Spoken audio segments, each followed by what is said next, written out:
Hello my babies, welcome back to another video. In this video today, I felt like we could reminisce a little bit on this past wonderful year we've all had. I'm gonna get kind of deep right now, okay? As much as I agree that this year could have gone better, I try as hard as I possibly can to not think that it was just like a waste of a year, or to think like, oh, this year just sucked. I try not to be angry about it. I try to be thankful for it because there's nothing that we can do, nothing at all, to change it. I have the mindset like if you can't change something, then just accept it. Try to focus on what you learned from it. So in this video today, I'm going to tell you guys the 20 things I learned in 2020. I feel like a lot of people will be able to relate to this. Who can relate? If you can, then make sure you give this video a like and subscribe if you haven't already to join the Swole Squad. So let's get started, shall we? The first thing is that anything can happen and life is fragile. Be thankful for everything. Don't take anything for granted. Try to name at least like 3 things every day. Even though it seems cheesy, I promise you, if you're in a shitty mood, it'll make you feel better just thinking of things that you're thankful for. And yeah, did I say this video is gonna be cheesy? It's gonna get real cheese sandwich in here today, folks. The next thing is always trust your gut and your intuition. If there's something that you know deep down isn't right for you, or that you shouldn't be doing it, or that it's not a good choice, trust that feeling. The more you doubt it, the more you disconnect with your inner self. Trust that shit. The next one is moisturize. Dude, I never ever used to use lotion, ever, because I just thought it didn't work, and then I found one that worked, and oh my god, I'm telling you guys, it'll change your life. Breathing is both highly powerful and underestimated. I never understood why people would always say like, just take a deep breath. I always thought that felt stupid. I didn't understand that there's actually science behind it and everything. I've come to realize that, you know, putting the effort into breathing, no matter how stupid it may sound when I'm feeling anxious or upset, is just really healing. You know what? Let's take a deep breath right now. Let's hold it for 5, 4, 3, 2, 1, and then let it go. Doesn't that feel good? It feels good. The next one is paper is more patient than people, meaning journal more and complain less. I don't know if that's just me, but like ever since I started journaling more, I feel like I don't like to necessarily talk about things with people. I get nervous when I feel like I've been talking for too long. I don't know if that's something I should talk to my therapist about, probably. It's okay and important to be single and to know yourself. I have always been in a relationship like since I was in fucking 5th grade, dude. Not good, folks. I never had the time to get to know me. I finally have the time to do that. I think in a lot of movies they romanticize romance but just to keep it real and not to offend anybody, but I feel like a lot of the time relationships are difficult. You can lose yourself very easily. Think that it's important to not look for your self-worth in another person. If you are not happy already on your own, I don't think it's a good idea to be in a relationship with another person, because if it's not coming from within, it's probably not gonna last. Don't trust too easily, no matter how nice somebody seems, no matter how great they seem, no matter how many times they tell you that you can trust them. Unless you've known them for an extended period of time, you probably should be careful who you open up to. When people show you who they really are, believe them. I don't know if you're like me in the sense where you want to see all of the good qualities in people and focus on the good, because everybody has good qualities and everybody has bad qualities. At some point, if the bad starts to outweigh the good, you have to accept that. Use your voice, stand up for what you believe in, and if applicable, recognize your privilege. Don't live your life just to please everyone, because you'll never make everyone happy.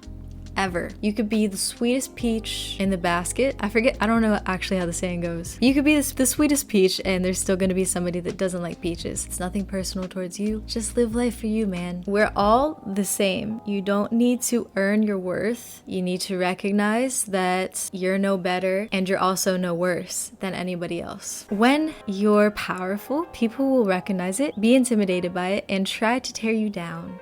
Don't let them. You're a bad bitch. Boundaries are what will keep any relationship flourishing. Boundaries can be hard to set. I used to never ever ever set any boundaries. It was like, whatever you want, whatever makes you happy. Forget me, I don't need to be happy. No, I did need to be happy, and so do you. Just because you set a boundary with someone doesn't mean you don't like them. It's actually the opposite. It's like you care for them and you don't want resentment to grow between you two. So it's important to be open and honest about that shit. If people want to leave, let them go. It's as simple as that. Don't chase people. Don't try to tell yourself any other excuse. If someone shows you that they don't want to be in your life, bye, bye bye. Don't take what anyone says as gospel. You don't have to agree with every single thing someone else says. Okay, so for an example, if you look up to somebody like your favorite singer, even if they're your idol, that doesn't mean every single thing that they say is true. It's a very valuable lesson to learn so that you don't get sucked into or brainwashed by any one person. You have to think for yourself, pretty much. Not all of your thoughts are true or will come true. So I used to be very big into manifestation. I still like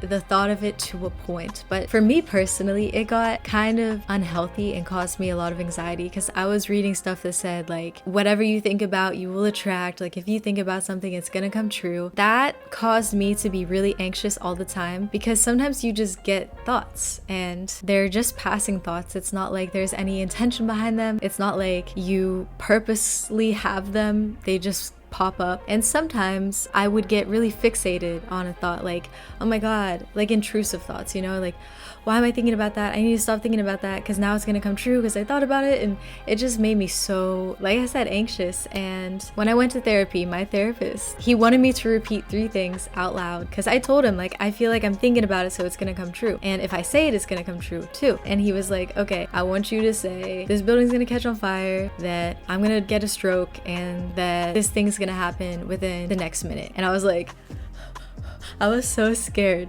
to say it because I was like, fuck, if I'm thinking about it and then I would say it's manifestation, it's gonna happen. And so I said it. I repeated all those 3 things out loud, and he was like, okay, now let's look at the clock, let's wait a minute. So we sat there and I'm sitting there like, oh my god, is this stuff gonna come true? And then a minute passed and he was like, see, none of that happened. Just because you say something or think something doesn't mean it's going to happen like that. You can't stress about intrusive thoughts or anxious thoughts, anything negative that you're like, ooh, why did I just think that? You can't stress about it like that. It's just a thought. I actually came up with the perfect analogy yesterday. For those of you that play video games, you know the kind of games where you could see what your character was thinking, like they would have thought bubbles. I'm gonna start doing that with myself to observe my thoughts rather than just take them all in like they're all true. I was actually doing that yesterday and I was like, whoa, this is a game changer, man. You can rewire your brain. What I've learned in therapy recently, and I don't know if this is exactly right, but pretty much basically what I've taken from it is that your prefrontal cortex is the part of your brain that's very logical. And then you got the amygdala, which is more anxiety based, sort of. I don't know how to explain it in like scientific terms. I'm not a neuroscientist,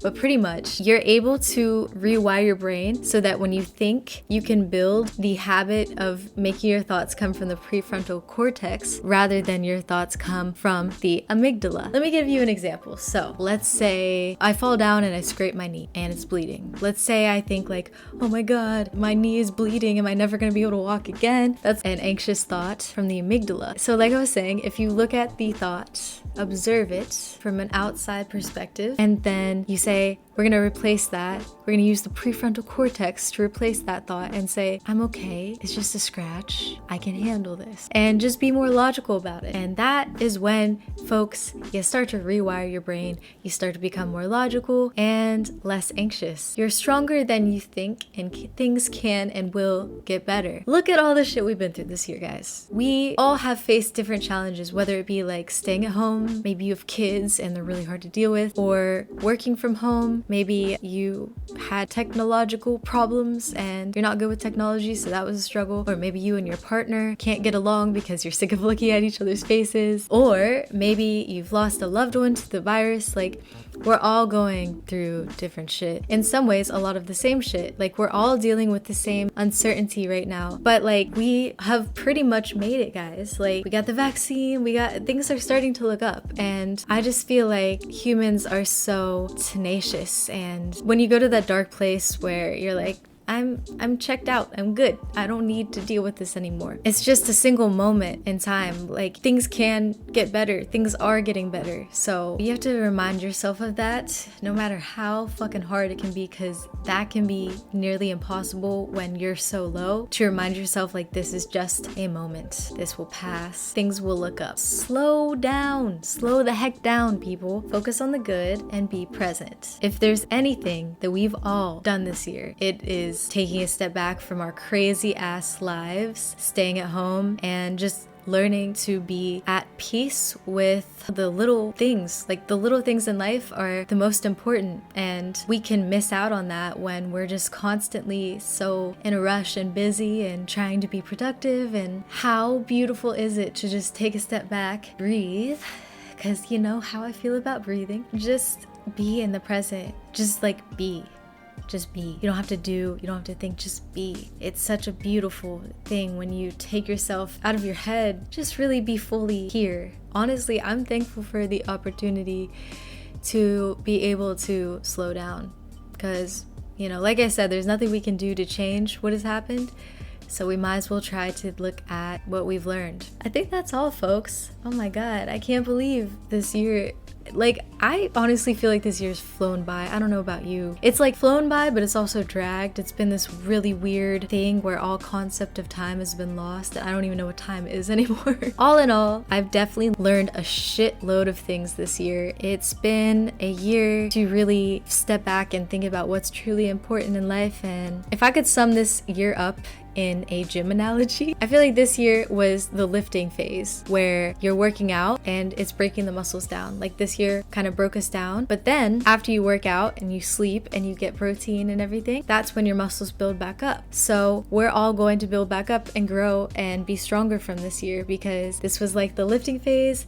We all got broken down and beaten down. All we can do really is grow and be stronger. And you know, some of y'all might be like, shut the fuck up, because it's so cheesy, but I like to keep positive around these parts. So, you know, take it or leave it, but that's how I feel about this year. I hope you all have a beautiful, wonderful, safe new year. Let's all raise our glasses to 2021. May it be safer. May we all grow and prosper. Cheers, everybody. So I hope you all enjoyed this video. Give it a like if you did, or if you could relate to any of these things. Comment below what you've learned this year. Make sure you subscribe to join the Swole Squad. If you guys would like to support me on Patreon for just $2 a month, link is in the description. Shout out to these patrons. I love you guys so much. Thank you for all your support.